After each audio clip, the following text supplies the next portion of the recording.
There is a story in my town that no one likes to tell at night. They say a small rice shop once stood by the roadside, a place where travelers stopped for a cheap meal. But those who ate there sometimes never made it home. It began with three men, close friends who worked together.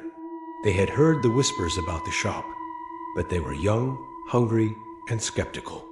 One rainy evening, after a long trip, they decided to stop there for dinner. The shop was dimly lit, with a single lantern swaying in the wind. The smell of rice and broth drifted out, oddly mixed with something metallic. The owner, a thin man with sunken eyes, greeted them warmly. "Come in, sit down. You must be starving," he said.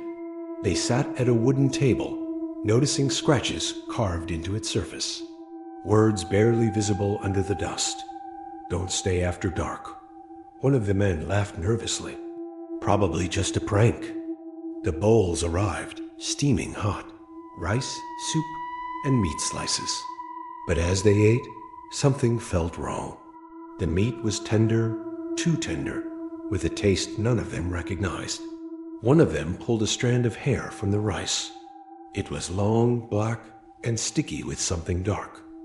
He pushed the bowl away. "This isn't pork, is it?" The owner's smile did not change, but his eyes, cold and unblinking, fixed on them. "Food is food. You should finish it. She doesn't like when people waste food." The friends froze. "She?" one whispered. At that moment, the back door creaked open. From the shadows, a figure stepped into view. A woman, her hair matted with blood, her face pale and cracked. Her hands dripped red onto the floorboards. The lantern flickered, casting long shadows on the wall. The woman's lips curled into a smile that was not human. The men stood up, but the door slammed shut behind them. The room seemed to breathe, walls pressing closer. Scratches covered the floorboards, words etched deep. "Meat is me." One of the men shouted, "We need to get out now."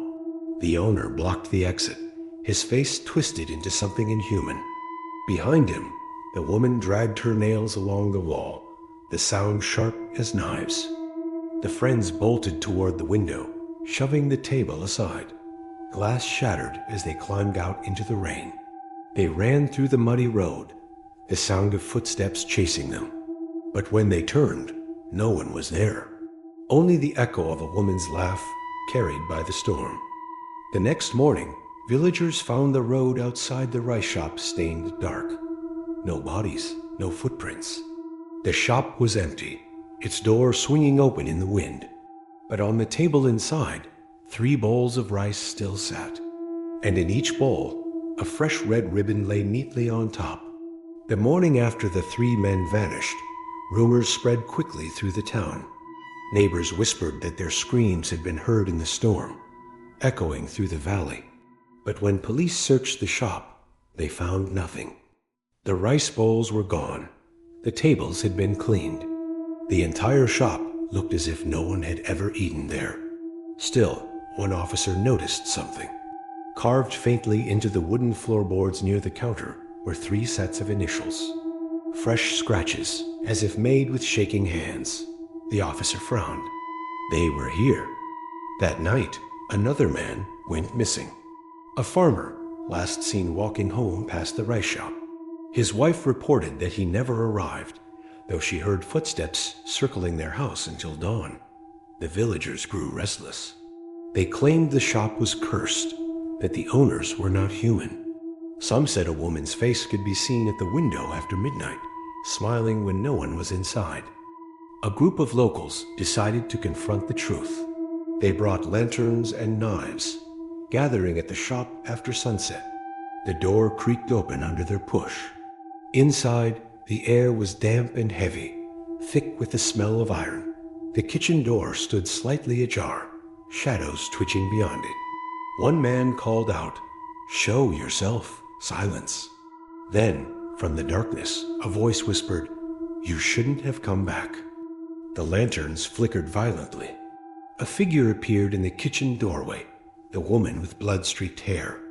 Her face was cracked, as if porcelain breaking apart. Her eyes were pits of black. The villagers shouted, rushing forward, but the walls seemed to twist. The floorboards writhed with deep claw marks, words forming as if carved by invisible hands. Eat or be eaten. Suddenly, the owners of the shop emerged behind the group. Their smiles stretched unnaturally, jaws widening far beyond human. From their mouths, blood dripped onto the floor. The villagers screamed. One dropped his lantern, flames licking across the floor. The room filled with smoke, shadows shifting as if dozens of figures crawled across the ceiling. They fled into the night, but not all made it. 2 men were never seen again. The others swore the woman followed them, her laughter ringing in their ears. The police tried to seal the shop, but each night the door would be found open again, swaying in the wind. Inside, bowls of rice sat neatly on the tables. Steam rose as if freshly cooked, and always, in each bowl, a ribbon.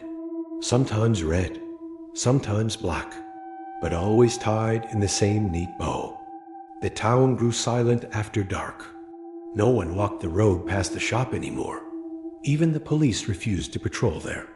But travelers, unaware of the warnings, still stopped to eat. And some were never seen again.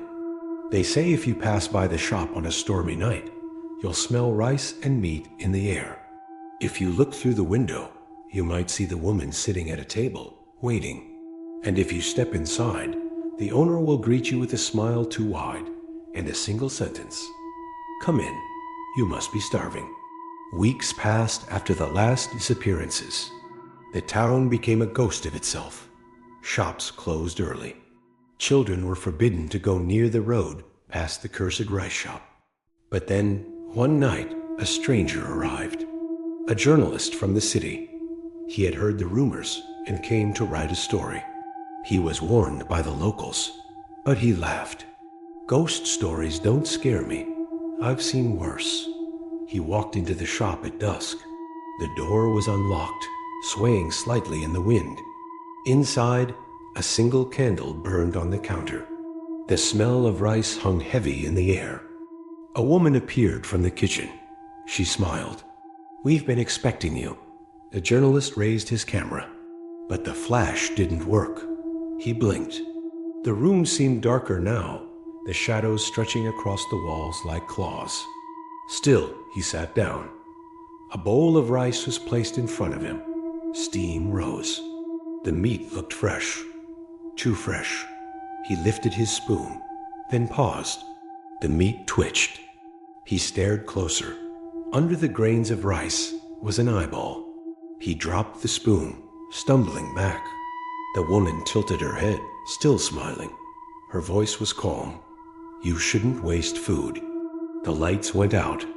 When the police came the next morning, the shop was empty again. But they found the journalist's camera. Inside were dozens of photos, all blurred except one. In it, he was seated at the table, smiling unnaturally wide.